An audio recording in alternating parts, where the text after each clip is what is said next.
नमस्कार, hot topic देख रहे हैं आप। मुताबिश हुसैन और सबसे पहले बात विधानसभा चुनाव की करते हैं। बंगाल में पहले चरण के लिए प्रचार के अंतिम दिन बीजेपी ने आज पूरी ताकत झोंक दी। आज उसने अपने स्टार कैंपेनर मिथुन चक्रवर्ती को प्रचार में उतारा और मिथुन ने अपने प्रचार अभियान की शुरुआत बांकुरा के सालतोड़ा से की। इसके बाद उन्होंने झारग्राम में भी रोड शो किया, जिसमें बड़ी संख्या में बीजेपी समर्थक शामिल हुए।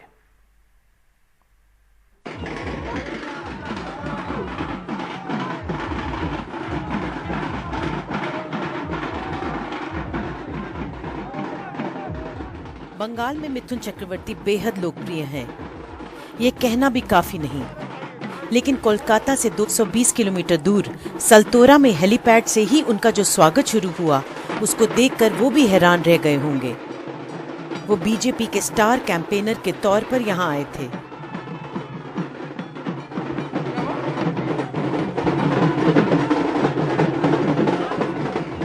हर जुबान पर, हर मौके पर उनकी हिट फिल्मों के डायलॉग, वे भी जो उन्होंने 7 मार्च को बीजेपी ज्वाइन करते हुए कहे थे।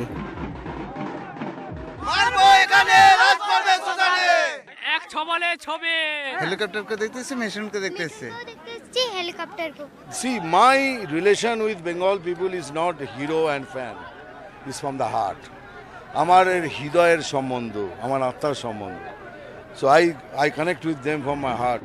प्रशंसकों के हुजूम ने उनकी गाड़ियों के काफिले को घेर रखा था और पूरे रास्ते वो उनके साथ चलते रहे, जबकि वो इन चुनावों में बीजेपी के उम्मीदवार तक नहीं है। लेकिन क्या वो सब इसके बारे में सोच रहे हैं? इलेक्शन लड़े। आप फिर बोलेंगे ना मैं इसी मतलब से आया हूँ। सॉरी। नहीं कोई I have no political ambition. I've been saying. Bengal का ये सुपरस्टार 5 साल पहले तक तृणमूल का सांसद था।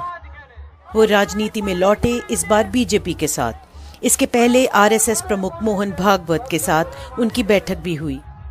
बीजेपी चाहती है वो चुनाव लड़े। कोलकाता की रासबिहारी सीट उनके लिए सुरक्षित रखी गई, लेकिन अब तक उन्होंने हाँ नहीं कहा है।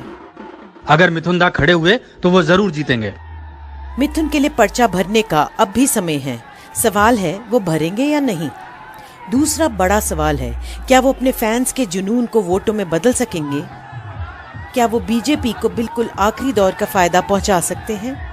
मिथुन दा को अब एक नई भूमिका मिली है। अब देखने की बात ये है कि क्या वो बंगाल चुनावों को बीजेपी के लिए सुपरहिट बना सकते हैं।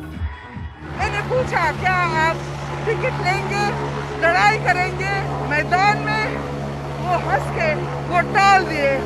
पर पता नहीं, अभी भी इलेक्शन का काफी दिन बाकी है, कुछ भी हो सकता है। लेकिन बंगाली सिनेमा के दादा के लिए उत्साह, भीड़ का कोई कमी नहीं आज देखा है सालतोड़ा बांकुरा में। आगे क्या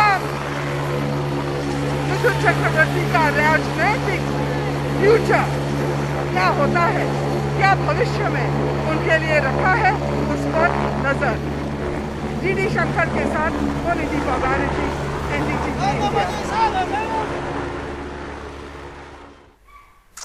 बंगाल में पहले चरण के प्रचार के अंतिम दिन अमित शाह की 5 रैलियां हुई। इसके अलावा योगी आदित्यनाथ और राजनाथ सिंह ने भी कई रैलियां की। पुरुलिया में ममता सरकार पर हमला बोलते हुए अमित शाह ने कहा कि मोदी जी गरीबों के लिए 115 स्कीम लेकर आए, जबकि ममता दीदी इसका कई स्कीमों का विरोध वो करती रही हैं। उन्होंने लोगों से कहा कि यदि आपको स्कैम चाहिए तो दीदी को वोट दें और स्कीम चाहिए तो भाजपा को वोट दें। अमित शाह ने कहा कि ममता बनर्जी आयुष्मान भारत योजना बंगाल में इसलिए लागू नहीं कर रही हैं क्योंकि उन्हें डर है कि इससे पीएम मोदी ज्यादा लोकप्रिय हो जाएंगे।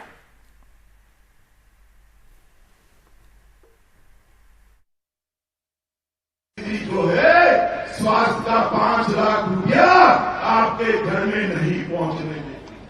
उसको डर है कि रुपया पहुंच गया तो मोदी जी लोकप्रिय हो जाएंगे। अरे दीदी कब तक रोकोगी? मैं मेरे पुरोलिया के भाइयों बहनों को कहने आया हूं, 2 मई को दीदी को हटा दीजिए। 3 मई से हर गरीब को 5 लाख रुपए का स्वास्थ्य का पूरा खर्चा ये भारत। यहाँ पर उद्योग लाने के लिए पहले वामपंथी सरकारों ने उद्योग को बंद कराने का काम किया और दीदी ने ऑटोमोबाइल कंपनियों को बढ़ाने का काम। ये लोग कम्युनिस्ट हो चाहे दीदी हो तृणमूल कांग्रेस हो, ये लोग रोजगारी नहीं दे सकते। मैं आपको कहना चाहता हूं कि रोजगारी अगर यहाँ के युवा को चाहिए तो मोदी जी के नेतृत्व में एनडीए की सरकार बनाइए। पश्चिम बंगाल के बाद अब बात असम की करते हैं। असम में भी पहले दौर के चुनाव के लिए प्रचार आज खत्म हो गया। 27 मार्च को 126 में से 47 सीटों पर वोट डाले जाएंगे। असम के मुख्यमंत्री सर्बानंद सोनोवाल माजुली सीट से चुनाव लड़ रहे हैं। वो सत्ता में वापसी के लिए मतदाताओं तक पहुंचने में जुटे हैं और उनका कहना है कि असम को आत्मनिर्भर बनाना उनका लक्ष्य है। असम के पहले चरण के चुनाव के लिए आज प्रचार का आखिरी दिन है और सभी पॉलिटिकल पार्टीज कोशिश कर रहे हैं वोटर्स को अपनी तरफ रुझाने के लिए। हम इस वक्त हैं माजुली में और आप देख सकते हैं असम के मुख्यमंत्री सर्बानंद सोनोवाल ये एड्रेस कर रहे हैं। आप देख सकते हैं कैमरा पर्सन संजय चक्रवर्ती को अगर मैं बोलूं कि पैन करे तो यहाँ पे बहुत भारी भीड़ है उनकी रैली में। और माजुली एक ऐसा क्षेत्र है असम में जो कि एक समय पे अंडर डेवलप था, एक रिवर आइलैंड है, एक नदी द्वीप है। मगर सोनोवाल जब से यहाँ पे उन्होंने यहाँ पे चुन के गए वो यहाँ से, और इसके बाद जब वो मुख्यमंत्री बने माजुली को उन्होंने सबसे पहले माजुली को उन्होंने डिस्ट्रिक्ट घोषित किया और इसके बाद माजुली में देखा गया है पिछले 5 सालों में इंफ्रास्ट्रक्चर डेवलपमेंट के ऊपर जोर दिया गया है। मगर माजुली का अभी भी सबसे बड़ा प्रॉब्लम है कि हेल्थ इंफ्रास्ट्रक्चर की प्रॉब्लम है। और सेकेंडली सबसे बड़ी प्रॉब्लम है कि क्योंकि माजुली एक नदी द्वीप है और चारों तरफ से ब्रह्मपुत्र से घिरा हुआ है, तो अभी भी लोगों को जो मेनलैंड असम है वहां पे जाने के लिए बोट से जाना पड़ता है। और इस बार प्रधानमंत्री नरेंद्र मोदी ने खुद ये ऐलान किया है कि इस बार ये सरकार चुन के आने के बाद माजुली को जोरहाट से एक ब्रिज से कनेक्ट किया जाएगा। बहुत पुरानी डिमांड है और इसके ऊपर ही इस बार चुनाव लड़ रही है माजुली में। असम में माजुली में सोनोवाल चुनाव लड़ रहे हैं और पूरे असम में इंफ्रास्ट्रक्चर डेवलपमेंट के ऊपर भी बीजेपी ने जोर दिया है अपने कैंपेन में। माजुली से कैमरा से संजय चक्रवर्ती के साथ रत्नदीप चौधरी, एनडीटीवी इंडिया।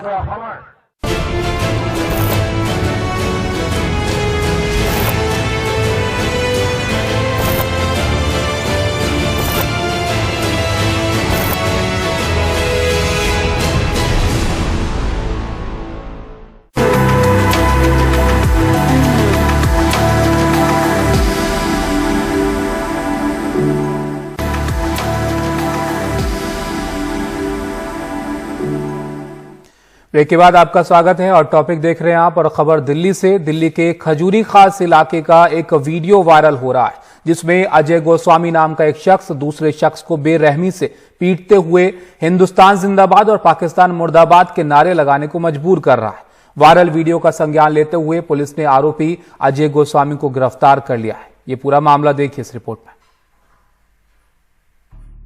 ये वीडियो राष्ट्रवाद के नाम पर पैदा किए जा रहे उन्माद का सबूत है। हिंदुस्तान जिंदाबाद और पाकिस्तान मुर्दाबाद बुलवाने की जिद के साथ ये उत्तर पूर्वी दिल्ली के गढ़ी मेंढू गांव का रहने वाला अजय गोस्वामी है जो एक शख्स की पिटाई कर रहा है। अजय गोस्वामी दिल्ली दंगों में शामिल रहा है और कुछ दिन पहले ही बेल पर बाहर आया है। पीड़ित बार बार आरोपी अजय गोस्वामी के पैर पकड़ रहा है, लेकिन अजय गोस्वामी उसे जमीन पर पटक देता है। हमने इस वीडियो को ट्वीट करने वाले आरिफ अखलाक से बात की।